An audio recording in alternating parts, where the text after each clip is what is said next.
নমস্কার, 7 EPIC news নেটওয়ার্কে আপনাদের স্বাগত। রাজনৈতিক মহলের আশঙ্কা সত্যি প্রমাণিত করে কলকাতা লাগোয়া মথুরাপুর লোকসভার অন্তর্গত কৃষ্ণচন্দ্রপুর গ্রাম পঞ্চায়েতের দখল নিল তৃণমূল কংগ্রেস। মথুরাপুরে সাংসদ এবং 7 বিধায়কই তৃণমূলের হলেও গত পঞ্চায়েত নির্বাচনে বেশ পিছিয়ে পড়েছিল তৃণমূল। গত পঞ্চায়েত নির্বাচনে বর্তমান সাংসদ বাপি হালদারের নিজের এলাকা কৃষ্ণচন্দ্রপুর পঞ্চায়েতে ভরাডুবি হয় তৃণমূল কংগ্রেসের। তৃণমূল পায় মাত্র 4টি আসন, বিজেপি দখল করে সর্বাধিক 6টি আসন, সিপিআইএম 3টি এবং নির্দল 2টি। বিরোধীরা 11টি আসন নিয়ে গঠন করে বোর্ড, প্রধান হয় বিজেপি থেকে। কিন্তু লোকসভা নির্বাচনে বাপি হালদার জয়ী হয়েই উঠে পড়ে লাগেন নিজের এলাকা দখলে।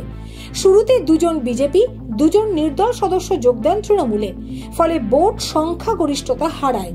এরপর এদিন বিজেপির প্রধান এবং উপপ্রধান তৃণমূলে যোগ দেবার ফলে বোর্ড গঠনে তৃণমূলের আর কোনো বাধা থাকে না।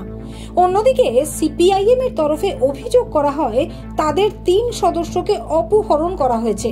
শেষ পর্যন্ত এদিন পুলিশ সিপিআইএম সদস্যদের বোর্ড গঠনের মিটিংয়ে হাজির করালে তারাও তৃণমূলে যোগ দেন। ফলে এদিন পঞ্চায়েত ভবনের সামনে মঞ্চ গড়ে বিরোধীদের হাত থেকে বোর্ডের দখল নিল তৃণমূল কংগ্রেস। শেষ পর্যন্ত সাংসদ বাপি হালদারের উপস্থিতিতে কৃষ্ণচন্দ্রপুর গ্রাম পঞ্চায়েতের দখল নিল তৃণমূল কংগ্রেস। সাংসদ বাপি হালদার জানালেন, কাউকে কোনো ভয় দেখিয়ে নয়, মমতা বন্দ্যোপাধ্যায়ের উন্নয়নে সামিল হতেই বিজেপি, সিপিআইএম, নির্দল সমস্ত সদস্যরা যোগ দিয়েছেন তৃণমূলে। আপনারা জানেন যে আমাদের 6 জন ছিল, আর বাকি যারা 9 জন বাইরে ছিল, অন্য দলের ছিল, তারা ইতিমধ্যে লোকসভা নির্বাচনের পরে তারা যোগাযোগ করে বলে যে আমরা উন্নয়নের পক্ষে মমতা বন্দ্যোপাধ্যায়ের আদর্শ, অভিষেক বন্দ্যোপাধ্যায়ের যে চিন্তাধারা, সেই চিন্তাধারা আমরা মানুষের মধ্যে ছড়িয়ে দিতে চাই, উন্নয়নের পক্ষে আসতে চাই।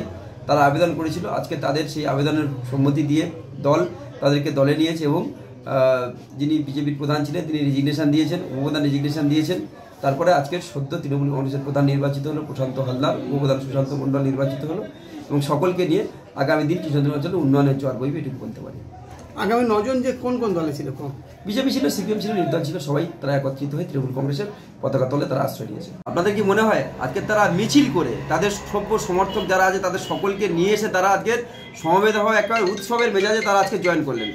এটা কিন্তু এত সহজে দেখা যায় না, আপনারা সবাই সেটা লক্ষ্য করেছেন। এবং তারা একসঙ্গে এসে আজকে সবাই তৃণমূলের পতাকা তলে এলেন। শুধু তাই না, স্বতঃস্ফূর্তভাবে রেজিগনেশন দিয়ে নতুন করে প্রধান নির্বাচন করে তারা উন্নয়নের পক্ষে তারা সামিল হলেন এবং আপনাদের সামনে তারা বলছেন পরিষ্কারভাবে। দেখুন, তৃণমূল কংগ্রেসকে ভয় দেখানোর দরকার হয় না। আজকের বিজেপি অনেক বড় বড় কথা বলেছিল, অনেক কথা বলেছিল, কিন্তু লোকসভা নির্বাচনে মানুষ প্রমাণ করেছে যে মানুষ তৃণমূল কংগ্রেসের সঙ্গে আছে। মধ্যপ্রদেশের মানুষ তারা প্রমাণ করেছে, সারা ওয়েস্ট বেঙ্গলের মানুষ প্রমাণ করেছে।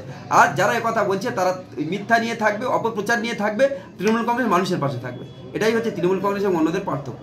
2021 সালে পঞ্চায়েত নির্বাচনের পর বিরোধীরা জোট বেঁধে চালিয়েছে বোর্ড, আর হঠাৎ করেই সাংসদ বদল হতেই সবাই তৃণমূলের উন্নয়নে সামিল হয়ে গেল। খটকা কিন্তু থেকেই যাচ্ছে। দক্ষিণ 24 পরগনা থেকে মামনি রায়ের রিপোর্ট, 7 এবিক নিউজ নেটওয়ার্ক।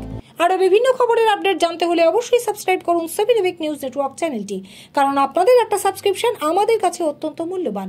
জয় হিন্দ।